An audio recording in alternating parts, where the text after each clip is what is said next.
Hello, listeners. This is Kat, and welcome back to Put Your Hands Up Podfics. This is the continuation of Keep Your Friends Close, As for Your Enemies.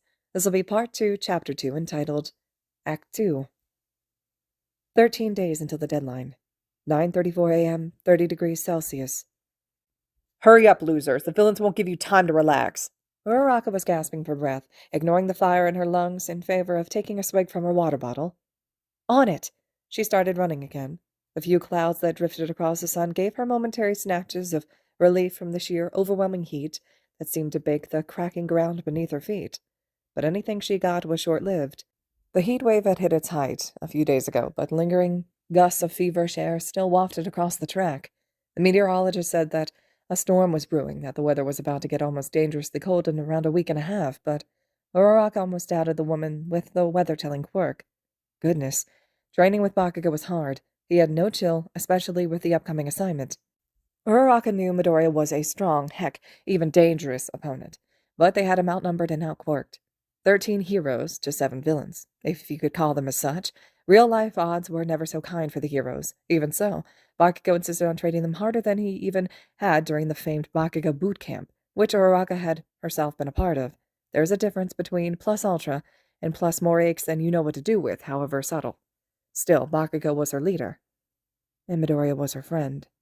She would do what it took to win. Uraraka cleared the finish line, glancing forward toward where Bakugo had beaten her by a few meters. She was catching up to him, slowly but surely. Soon she'd beat him, of that she was certain. They waited for the others to finish, Aoyama finishing last. He crossed the line about 5 minutes after they had. All right, Fairy Dust, another 2 laps. Dunce Face, Soy Sauce, Sugar High, and Disney Princess, another one. You need to up your long-distance work. A chorus of groans erupted from the aforementioned group, but they knew better than to argue by this point. The past few days had been so hot even Bakugo wasn't cruel enough to make them train in the heat, so they'd been inside the gym instead. But that hadn't been any kinder to them. Faintly, Uraraka wondered if Midori had been easier on the people he was training, and if that was a good or a bad thing. Roundface, you're improving, but you're still nowhere near beating me. You better speed up, you think that's the best I've got. Uraraka nodded and grinned in thanks, recognizing the rare praise and taking it for what it was. I'm catching up, Slowpoke. I'll get you soon. Bakugo huffed out a laugh. We'll see about that. 13 days until deadline. 9:34 a.m., 30 degrees Celsius. All right, everyone, time for a break. Midoriya clapped his hands, and everyone else in the gym abruptly fell to the floor. How are you still standing? Hitoshi didn't understand. He wasn't unfit. No, everyone else here was just as shot as he was, the evil green bean permitting. It was just Midoriya that was an absolute beast. Oh, turns out dragging fridges around an illegal dumping ground does wonders for your stamina. Half the group did a spit take. They really needed to learn not to eat or drink around Midoriya. Seriously, it was becoming a choking hazard. Sorry, what? The others nodded in agreement. Seriously, what the fuck? As part of my training before the entrance exam, I cleaned up Dagoba Beach. It was hard work, and looking back, I should have been training things like speed and flexibility more, but it paid off. Midoriya shrugged. Cheaper than going to a gym, too. Hold up. Dagoba Beach? You cleaned up that? Jiro's voice was so high it could probably shatter glass. My dad and I saw a truck in there once. A truck? At least you had your quirk to help you, Hitoshi added, trying desperately to rationalize the situation. Your quirk gives you crazy strength, so that makes sense. The others nodded along. About that, I kinda didn't develop my quirk until the entrance exam, so I didn't have it. Midoriya scratched the back of his neck nervously, his voice dropping to a low mutter. Though the truck part is certainly interesting. Actually, around the time the quirks came into existence, the human body started developing in a myriad of ways in order to cater for them, hence me being able to lift a truck up a 5-meter pile of scrap. We're actually a lot stronger now, even quirkless people, because of the way that we've all evolved. But if that's the case, is anyone really quirkless? Don't we all just have mild strength enhancers? Where do you even draw the line between quirks and other natural abilities? If Ashido couldn't make acid, would she be considered quirkless despite her obvious mutation qualities? There are a lot of interesting cases where quirkless people have had their statuses changed because of things like that. I wonder... Midori cut himself off, looking at the group's bewildered looks. What? This is when the whole group collectively lost their shit. Hagekure was yelling and flailing around, while Tokiyami started an animated discussion with Dark Shadow about how the darkness moves in strange ways. Jiro had just rocked back and forth with a mildly vacant expression on her face, mouthing what the fuck on a loop. Yayorozu patting her on the back with a concerned look on her face. Shoji was staring at the wall like it contained the secrets of the universe. Hitoshi, however, looked at Midoriya. He developed his quirk at the entrance exam. He was quirkless until the UA entrance exam. He was quirkless for most of his life. The pieces fell into place. He had always been too shy, too nervous, too jumpy for someone with a powerful quirk, always scared, always looking around and behind his back and flinching whenever someone spoke too loudly, always surprised when Aizawa congratulated him for answering a question correctly in class, always meek and mild and subdued. All at once, Hitoshi understood. All at once, Hitoshi felt like an asshole. Holy shit. 12 days until deadline. 5:54 p.m. 27 degrees Celsius. Hey, Bakubro, do you know which city the exam's being held at? Eiichiro asked, drawing the attention of everyone else in the near-empty classroom. Bakugo huffed. Course, what do you take me for? He pulled out a binder with all the necessary information. Training ground Epsilon. It's less used, because it's harder to rebuild. It's more detailed than the other grounds. Bakugo, you carry around that binder? That's pretty nerdy. Bakugo had whacked Kaminari over the back of the head with said binder, rolling his eyes when Kaminari yelped.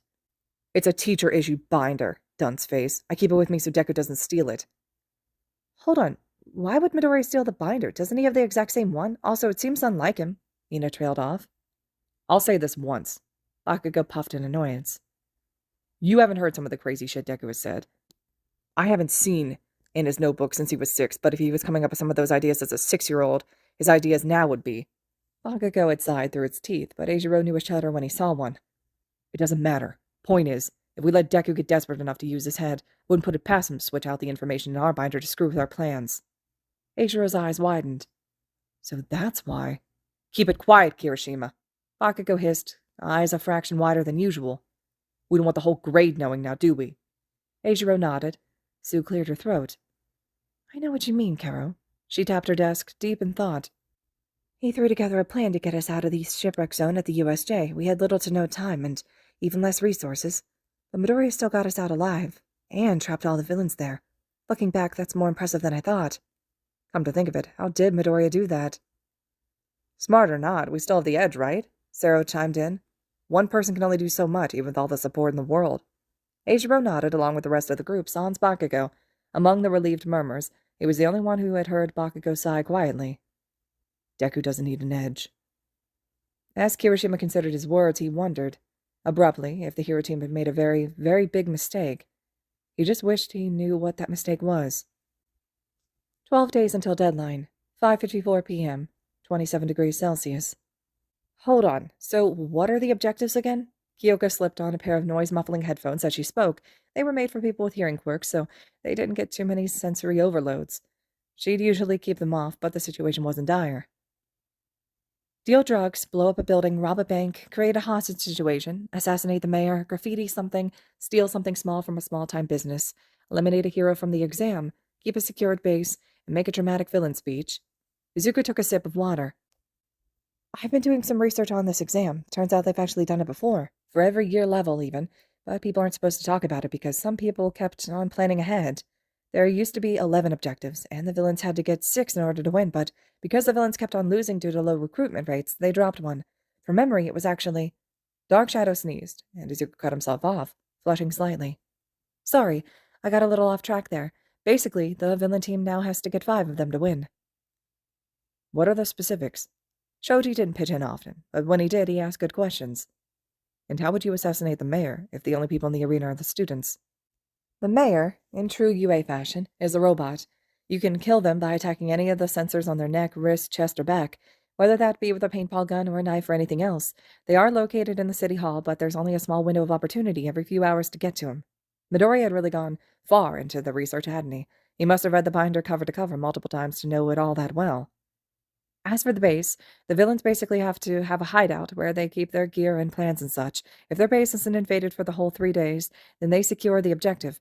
It's actually one of the harder ones, since one little slip-up means that it's irretrievably lost. Yagorozu hummed. What about the drug-dealing one? Is there a set time and place for that, and what do we exchange? Oh, we get to decide that one. There's a communications channel where we get to dictate when and where. It's actually one of the easiest if done right. Midoriya tapped a pen on one of his notebooks absent-mindedly, leaving a small trail of dots along the bottom of the page. After a moment he seemed to notice what he was doing, muttered something that sounded suspiciously like a curse, and flipped the pen around so it wouldn't happen again. We actually have to exchange a package for that. We get it on our way to the exam. So, which ones are we doing? Midoriya grinned, The smile had an edge to it they weren't used to seeing there, razor-sharp, cold, unflinching. Kyoka disguised a shiver. All of them. 11 days until deadline. 3:09 p.m. 24 degrees Celsius. Izuku sat perched in the branches of an old plum blossom tree, watching as the flowers bobbed and swayed in the breeze. He put his notebook down, closing his eyes and letting the smell envelop him. It had gotten cooler the past few days, and it was beginning to sit at an almost comfortable temperature. He knew it would drop soon, though. The heat wave had passed, and its aftershocks were fading like feverish specters being washed over by a wave of cool. With the cool would come the cold, and with the cold... Izuku frowned as his thoughts began to drift, as they often did, toward the next assignment. He didn't want to do this. He didn't choose this. Why did this have to be so unfair? Shaking his thoughts off, he opened his eyes to look at the plum blossoms, only to realize that that was not what he was seeing. Izuku let out a startled yelp, almost falling backward out of the tree, familiar cat-like eyes staring back at him, full of laughter and rimmed with steampunk goggles. "Hatsume," he admonished, flushing with embarrassment. "Don't do that." Hatsume laughed, righting herself from where she was hanging upside down like a bat. "Sorry, you just look so poetic. Had to lighten the mood. Can't have my big bad villain ringleader thinking about the weather now, could I?" Izuku snorted. "Ah, yes, because I'm such a ringleader. I have a whole circus, Hatsume." They both knew what he was referring to. "There's not much you can do about that, I'm afraid. Still, you gave the others a day off so that we could talk strategy, so let's do that." Izuku felt himself being pushed up by Hatsume's buoyant mood. Leaping down from the tree, he let himself savor the fall before he rolled along the ground and sprung up again, giggling slightly. Yeah, it was stupid, but he was going to take any chance he could get. "I actually came up with an idea for the costumes." He showed Hatsume a sketch from his notebook. "I was thinking we could put this design on the back. I kind of wanted something circus-themed, but I also wanted it to be usable for everyone so that they can't be distinguished for obvious reasons." Hatsume grinned, understanding the obvious reason. Their plan was as secretive as it was intricate, after all, and it required a certain level of stealth. "It's perfect." 11 days until deadline. 3:09 p.m., 24 degrees Celsius. Shota watched his students make their plans, sipping a black coffee. This was going to be a brutal assignment. He'd watched the same preparation for years, some students slacking off, some training hard, some making complex plans, but he hadn't seen anything quite like this. This class had had so many brushes with death they probably had a nickname for it. They did. The first time he heard Ashido refer to death as Grimy Reaper, he had spilled his coffee and had to make a new one. They knew brutality firsthand. They knew, unlike any of his classes before, that villains weren't going to be kind or play by the rules or sit down and have tea with them. They knew that real villains would lie and cheat and slaughter their way toward their goal, cutting down anything in their path, including them. Life isn't fair. His kids knew that. That being said, it didn't mean that they had to be unfair. They were walking a fine line between friendly rivalry and genuine hurt, and Shota couldn't be sure if they were going to take everything in the assessment to heart or not. He was worried enough about Midoriya, who had enough trust issues disguised as naivety as it was, but after this, unless they were all very careful, this was going to hurt everyone involved. Shota didn't want to see his kids hurt. To be perfectly honest with himself, which he often wasn't, Shota had no idea what he was doing.